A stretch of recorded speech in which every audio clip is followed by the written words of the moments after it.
I first want to say that this is just going to be a few comments. I don't give speeches anymore. And furthermore, the time that I had really allotted for me time to sit down and really kind of finalize and polish the speech, I had walked. Now, I live on the range. I don't live in town. I live out there with with all the mess. And I looked out my kitchen window and I thought, I have some bulls behind my house and some horses. And I thought, those bulls are not on the right side of the fence. Now, this was 5:30 or 6 o'clock, I don't even know, in the afternoon, and everybody was gone. And this happens to me every so often. So I get in my truck and I go down there, and as I drive up past a barn and drive toward this, I could visualize with my eyes that they were all that were behind my house, which were about 15 out. And I'm not as fast as I used to be, okay? So the thought pattern was, what did your daddy teach you years ago about cattle? Be quiet and be still. And that's very hard for me, but I thought, I have got to get help in here. So I called one of the guys, and it was about 35 minutes, and I tried to keep them in a confound of an acre or so, and they'd go back and forth and wander off, and they'd come back, not any different than our checkoff in some of it. And I thought, well, instead of working on a speech, these bulls have inspired me. And sure enough, when he got there and he could lift some pellets and throw it on the back end of the gator, those boys just trotted along like little kids, real good, and got back in with no problem. But what a pleasure and what a blessing, and how grounded you stay when you work with animals. You never know what they're going to do, and you find yourself reflecting on, is this working or is this not working? And that's where you are. You think about, well, some of this I don't like, some of this isn't working well, and what in the world and why we have this program like we do? The buck can stop with me. I was on the committee, and I want to just reflect a little bit. I was on the committee, on both committees, where we had the checkoff to vote on. Wayne gave me I've tried to block these out of my memory. Wayne said one of them was like we voted in 78, and we voted again on that same piece of legislation on the law and the order, and about 83 or 84? 81. 81, somewhere in there. Now, the producers didn't like the way and what it said. And they really had a right to, and we were very constrained with what we could put into a piece of legislation and an order. And you operate not only off the law, but you operate off of a marketing order that Greg, Honor Secretary oversees. What was in that piece of legislation that was really frustrating, one of the things, was we put in it, and I sat on both committees, all men, a percentage, and I think it was 0.5%. Now, would you like to go to the country and try to tell your fellow men what it was going to cost them at 0.5% when they sold the animal? Man, that was hard. Because percentages are tough for me and a lot of other people. And it was a fair assessment. Went up with the cattle prices up, down when it went down, and it was fair, but it didn't work. They asked, what are you going to do with my money? I had I had an idea what I'd like to see done, and everyone else that was working with it did too. But you couldn't give them a concept of reality. And it was like we'll be sending my money off to Mars, and and I don't know what it's going to do or how it's going to work. Anyhow, the neat thing that the leadership of the industry did, after we lost 2 referendums, I mean, we lost them good, but we had to have 66 2/3% vote, yes. We did some research. We went back to the Cowboys in the Country, and Farm Journal conducted the research, and we asked them, what would you support? First of all, would you support a checkoff program? And if so, here are some of the questions that we got response on. They said, yes, we will support a checkoff program. But here are some of the issues we want in that piece of legislation to support. We want the board to be producer controlled. And some of you in the audience have enough age on you, you can laugh. And we want those importers to pay. We want the money spent on the program. We don't want you to build bricks and mortar.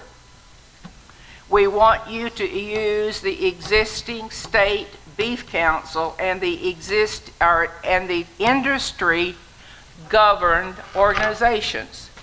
And there was a way that in the survey they could give comments about, and it was a real concern that they did not want to see other entities built and paid for with their money. They wanted the money to go in the program. Why did they want the state beef councils? Because the state beef councils, and I do not remember the number, but there were many, were an established entity that had been collecting either a dime or a quarter, or I think the most at that time was 50 cents, and I think California was going to $1. But the point I'm trying to make is they trusted the at-home body, okay? Yes, we'll pay into a national fund. We want half of the money to stay home.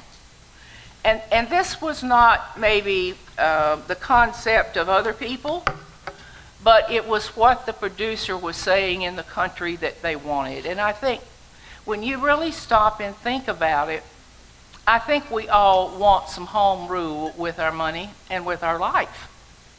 And rightly so. We want to pay a set amount. We don't want it, we want to know what we're going to pay, and so forth. We sort of, and they didn't want a refund. They didn't want a refund on the program. Those were some basics we learned. The one that I love the most about the whole thing was that, and I don't know why this struck me, but you know, here are all our, now I'm not going to pick on you communications people, but here were all our gurus all over the states and so forth saying, yeah, this goes, we contact these people and we contact these people, so the message is getting out, you know, and all this. So what did we find out when we asked the question, where do you get your information? The coffee shop and the local newspaper. Now, folks, this was back in the early 80s. I don't even know how many of you have a local newspaper anymore, but you have to remember we did not have all of the communication tools that you got today, you know, and that may have been a blessing, but we still had party lines, but anyway, on the phone. But, nonetheless, you know, it was a different scenario, but as I moved into the chairs of the National Cattlemen when I was vice president, they tested me to make sure that they thought they could stand me. So anyway, I was traveling, going to states, and the economy in the 80s was worse than bad. Friends of ours all across the country were losing their ranches, losing their farms. We'd gone through paying 21% interest. You all aren't old enough to remember that, but it is hard to make it go in the cattle business to get a black line and pay 21% interest. And things were all bad. They were tough. And I became president of the National Cattlemen and went to a western region meeting. And when I say backed my body to the wall, I'm literally telling you the truth. Group of, quote, friends, knew every one of them, said to me, now remember, I'd gone through 2 bloodbaths with a checkoff. Was not in the National Cattlemen's plan, maybe down the road. They backed me in the wall, and one man, and I will never forget it, a very good friend, he said, I have just sold calves for 35 cents. I cannot survive. We are coming to you as a group of men, and we want to know how we can help ourselves. We have got to get consumer demand addressed, and we have got to change the complexity of this product. And what do you think we can do as far as a national checkoff? I stood. I thought for a minute I might go down, but I stood. And I said, I don't know. I do not know. I said, I can tell you this. We cannot pass the legislation that is on the books. That will not pass. And unless we can change that legislation, the cattle producers are not going to support a checkoff. Now, in the interim, the thing that happened that was to our advantage, and very much so, was President Reagan came into office, and if you remember, he had as one of his major goals to reduce government regulations across the board, not just in the cattle industry, but to business, so that business could move, because we had been in such dire economies in every profession. And in that reduction of rules, there was a section that reduced the amount of time that it took to get an order written and the process of getting it through. Thank you. And also there were some other provisions that they lifted as far as writing a law. Okay? Knowing the research that we had on file and that we had all worked with, we sat down with a group of people that represented all the different segments that would, not a large group. We sat down and really just hammered whether or not we could put a piece of legislation together that we could live with and that producers could live with. And everybody on that committee, and as I say, I tried very hard to select people that represented the different segments and to get businessmen and women that really understood how this was going to affect the producer if we could pass it. We needed to show how this money conceptually would be spent. And what this new rules provided for was for you to put a piece of, if you could pass the law, and you could put a board together prior to a vote, and that this board would put a program together that within 24 months the producer could vote on. This was entirely different than we had had before. Was a wonderful opening where people could kind of see and know whether or not they could trust us, and that was certainly a right that they, as far as I'm concerned, was theirs to decide on. We did put into place a totally new law. I will give Wayne Watkins a lot of credit. Wayne came into the first meeting, and when I hired Wayne, I told him his job was to help us draft a piece of legislation that would pass. I said, I don't want anything. I've been through 2 that didn't pass. I know. And we did. We did. It worked. Is that perfect? No. Is it what I wanted all the way through? No. It was what we could put together, boys and girls, that we felt like was a culmination of the best we could get at the time that the producers could live with, okay? And they kept saying, we want a board of producers. And you know, those of you who are other entities, we consider you dairy people, we consider you importers, producers. But they wanted their own people. They wanted the home rule. They kept saying, we want the money collected by the beef councils, and we want a program at home. We want to keep some of that money at home. Your challenge today is accountability. I've always said, it is not my money, it is not your money. It is and you do what you want to with your money. That's your business. But this is the producer's money that you're handling. It is a serious responsibility, in my opinion.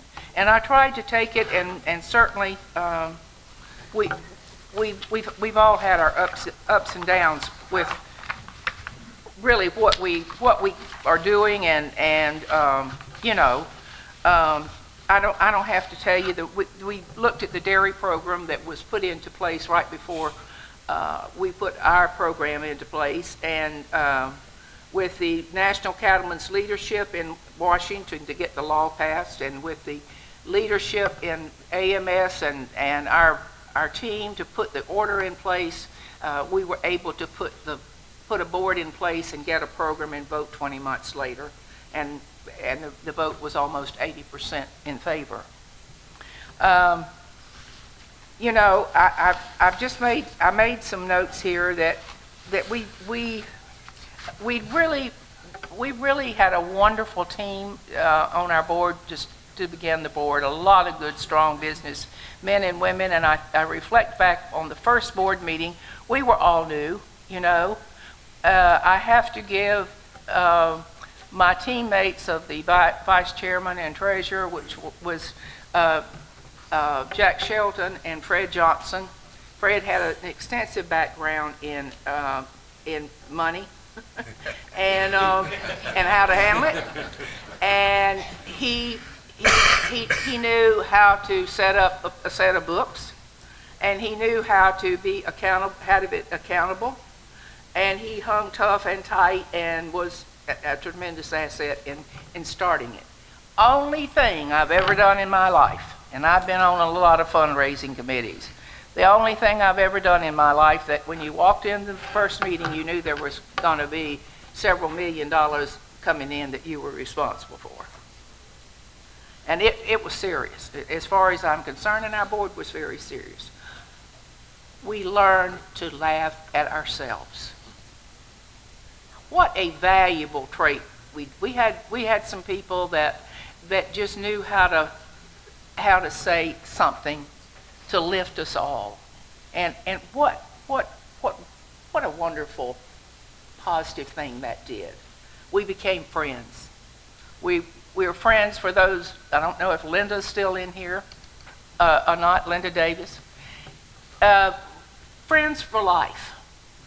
The greatest thing I took away from being your past Cattlemen's board chairman and working with it, and as being NCA's president, with the friends I made and the associations I made. And I hope you will cherish those. You don't have to always agree. Doesn't have to be. But with the social changes that you are facing today, and they're not going away, and our consumer is going to be different, and it's your lucky job to figure out what to do. And you know, I came up in the era when the supermarket didn't have anything but a certain cuts of beef in it, and you either picked that up or you didn't eat beef that day. And housewives were tired of that, because I've always said the chicken people had learned how to box it and stuff it and do everything else with it, and we were not doing any of that. And so I've been through some of the changes that you're facing, not the same type, but change. Change is inevitable. We're going to have to live with that. I have to tell a little story about, and I thank God for him every day in this quip. On my first operating committee was a guy by the name of Kenny Montfort. Some of you know in here knew Kenny. Kenny was about 7 feet tall. And he did have a good sense of humor, and he was witty and was very helpful in getting the to kind of loosen up things. I think it was our second meeting of the operating committee and the executive committee, and we were in Chicago, and you know how rooms are in Chicago. Anyhow, before I called the meeting to order, here is this hand to go up. He said, "Madam Chairman." I said, "Yes, sir, Mr. Montfort." He said, "May I say something?" And I said, "Certainly. If you can keep it right," or something quick like that. And he said, "I would like to thank John Houston for my room last night." Now, Mr. Houston was in charge of getting the accommodations and setting up the meeting. He said, "It's the only room I've ever had in my life where I could lay in the bed and turn my television on with my toes."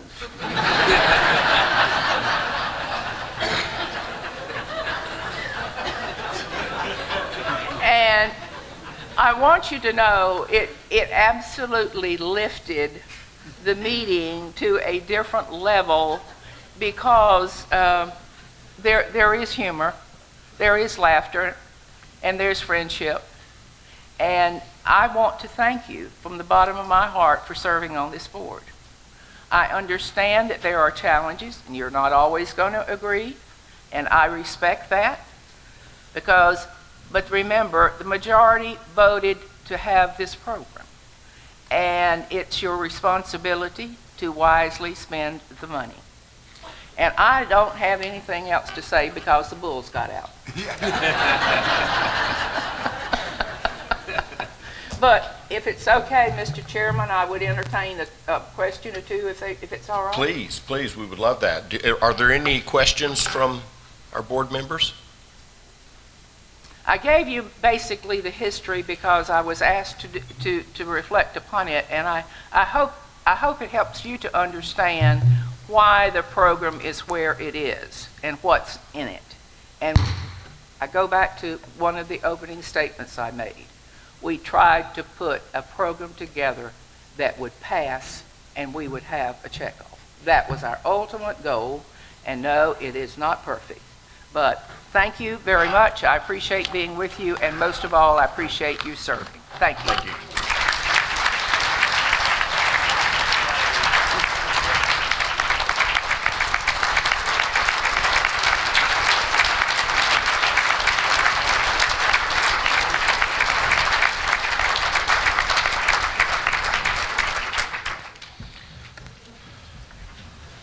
Thank you, Joanne, so very much for honoring us with your presence.